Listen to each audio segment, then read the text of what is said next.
Hello, അങ്ങനെ അജുശ്രീൻ്റെ അടുത്ത വീഡിയോയിലേക്ക് എല്ലാവർക്കും സ്വാഗതം. ഇന്ന് നമ്മൾ സംസാരിക്കാൻ പോകുന്ന വിഷയം ചായയെ പറ്റിയിട്ടാണ്. ചായ ഇഷ്ടമല്ലാത്ത മലയാളികൾ വളരെ കുറവാണ് അല്ലേ? പക്ഷെ കുട്ടികൾക്ക് ചായ കൊടുക്കാൻ പറ്റുമോ ഇല്ലയോ, അതാണ് ഇന്നത്തെ നമ്മുടെ വിഷയം. 12 വയസ്സിന് താഴെയുള്ള കുട്ടികൾക്ക് ചായ കൊടുക്കാൻ പറ്റുമോ, ഇനി അഥവാ കൊടുത്താൽ എന്താണ് സംഭവിക്കുക? ആദ്യം തന്നെ കഫീൻ എന്നൊരു കണ്ടൻറ് ഉണ്ട് ചായയിൽ.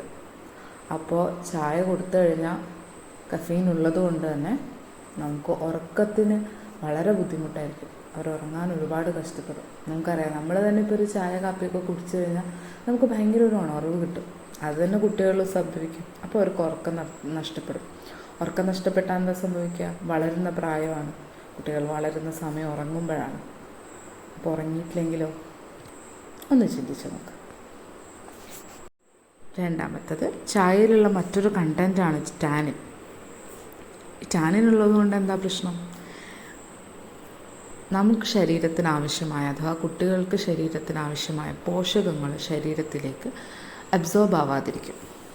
എസ്പെഷ്യലി അയേൺ, കാൽഷ്യം പോലുള്ളവ. അയണും കാൽഷ്യവും കുട്ടികളുടെ വളർച്ചയിൽ ഒരുപാട് പങ്ക് വഹിക്കുന്ന 2 എലമെൻറ്റ്സാണ്. അപ്പോൾ അത് നമ്മുടെ ശരീരത്തിലേക്ക് അബ്സോർബ് ആയില്ലെങ്കിൽ.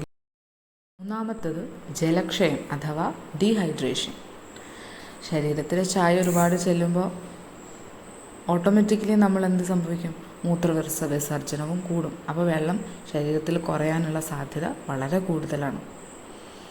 നാലാമത്തത്, കുട്ടികൾക്കതൊരു അഡിക്ഷൻ, ഒരു ഡിപ്പെൻഡൻസ് തരും. നമ്മൾ സ്ഥിരമായിട്ട് കുട്ടികൾക്ക് ചായ കൊടുത്തുകൊണ്ടിരിക്കുമ്പോൾ ഒരു കഫീൻ ഉള്ളത് കൊണ്ട് തന്നെ ഒരു അഡിക്ഷൻ അതിനോട് കുട്ടികൾക്ക് തോന്നും. ഇപ്പോൾ കുട്ടികളിൽ മാത്രമല്ല, മുതിർന്നവർക്കും നമ്മളത് കണ്ടുവരുന്നുണ്ട്. അതായത് ഒരു ദിവസം ചായ കിട്ടിയിട്ടില്ലെങ്കിൽ ഭയങ്കര തലവേദന, ഭയങ്കര ഒരു ബുദ്ധിമുട്ട് പറയുന്ന ഒരുപാട് നമുക്ക് തന്നെ നേരിട്ടറിയാവുന്ന കാര്യങ്ങളാണല്ലോ. അപ്പോൾ അതും നമ്മൾ ശ്രദ്ധിക്കേണ്ടതാണ്. അടുത്തൊരു പ്രശ്നമാണ് ഡൈജസ്റ്റീവ് പ്രശ്നം. അതായത് ആഹാരം മര്യാദയ്ക്ക് ഡൈജസ്റ്റ് ആവാത്തൊരു പ്രശ്നം. കാരണം നമ്മുടെ വയറിനോട്, കുട്ടികളുടെ വയറ് അത്ര പോലും ഡെവലപ്ഡ് അല്ല. അപ്പോൾ അത് വയറുമായിട്ട് പൊരുത്തപ്പെടാതിരിക്കുക. അത് കാരണം തന്നെ അസിഡിറ്റി പോലുള്ള, അതുപോലെ ദഹനക്കേട് പോലുള്ള ബുദ്ധിമുട്ടുകൾ കുട്ടികൾ കണ്ടുവരാറും ഉണ്ട്. അടുത്തത്, വിശപ്പ് തന്നെ ഉണ്ടാവില്ല. ഭക്ഷണം ദഹനം നടക്കുന്നില്ലെങ്കിൽ വിശപ്പ് ഉണ്ടാവില്ല. ശരിക്കും 2 മണിക്കൂർ, 1.5 മണിക്കൂർ 2 മണിക്കൂറിനിടയിൽ ദഹനം നടന്നാലാണ് നമുക്ക് കുട്ടികൾക്ക് അടുത്ത വിശപ്പും അടുത്ത ഫുഡ് കഴിക്കാനും തോന്നുള്ളൂ. പക്ഷേ ഈ ഫുഡിനോട് തന്നെ അവർക്കൊരു ആഗ്രഹം ഉണ്ടാവില്ല. കാരണം വിശപ്പ് ഉണ്ടാവില്ല, ദഹനം നടക്കുന്നില്ല.